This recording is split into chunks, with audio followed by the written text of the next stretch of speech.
Coming up on this edition of the ZTV Sports Report, and another cross-conference matchup, could Keith Dambrot and company pick up a crucial MAC victory? With the Lady Zips starting off the doubleheader Saturday, could they pull out a conference win of their own? And we give you an inside look at a Zip that is making a huge impact in his first season in an Akron uniform. All that and more coming up on the ZTV Sports Report. Welcome into the ZTV studios. It's the Sports Report, back with you for another week of everything Akron sports. I'm Stacy Salvi, and what do you know, I'm joined by DJ Johnson. You know, Stacy, it wasn't easy making it here.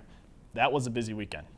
Absolutely. With a doubleheader Saturday and our coverage of the track team and pistol club, our week was certainly filled with Zips athletics. I believe that's our job, though, and don't get me wrong, it's been a lot of fun. It definitely has. And there's no better way to kick it off than with our men's basketball squad. Now, with the men piling up wins in the conference this season, could they keep it rolling against Northern Illinois Saturday night? The Northern Illinois Huskies rolled into Akron Saturday night looking for their fourth win of the season. Coming into the matchup only 3-19 overall. The Zips, on the other hand, on a 6-win hot streak, look to shut down NIU and sweep the MAC West with the W, the first time since the 2005-2006 season. The first half started off slow, back-and-forth action in what seemed to be a blowout game for the Zips now had fans worried. A 2-point shot by Brett McClanahan put the Zips ahead for good.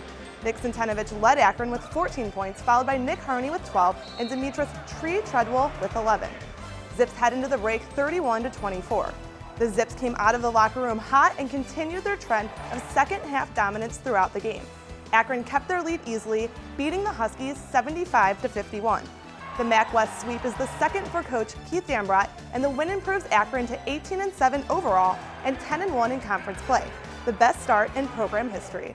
After the game, the always candid Keith Dambrot discussed his team's performance. Let's take a listen. I thought Northern Illinois did a really good job of tempo control the first half, and we kind of spun our wheels, didn't shoot the ball particularly well, didn't get enough threes up really, and really didn't get enough shots up in particular. I played our bench a little bit too much, but it was part of our development. We were able to press a little bit in the first half, which I've been wanting to do. I think we're a team now that can play man, can play zone, can press a little bit, we can run, we can play in the half court. I think we're really good at what we call spurt ability. Right? We're really good at that. I think that's why we have to get the tempo of the game going so that we can get more of those spurts. And if you really analyze college basketball, the team that gets the most spurts usually wins the game. To catch the full-length post-game thoughts of Coach Dambrot, log into ztvsports.com. ZTVsports.com brings you our YouTube page featuring press conferences throughout the season, as well as full episodes of the Sports Report.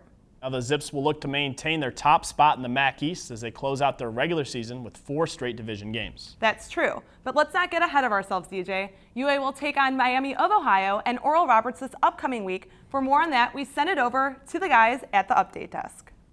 Thanks, guys, and it is a big upcoming week for the men's basketball squad. A huge MAC East matchup with the Red Hawks, and follow that up with a bracket buster at Oral Roberts. And it's getting closer to March, and every win, no matter how you get it, is crucial from here on out. You got that right, Coy. And though Miami has struggled this year, the presence of Julian Mavunga is always scary. Yeah. One of the top scorers in the conference, top players in the conference, and he's definitely a guy that can put the team on his back. Mavunga and his Red Hawks will come to the jar on Wednesday night.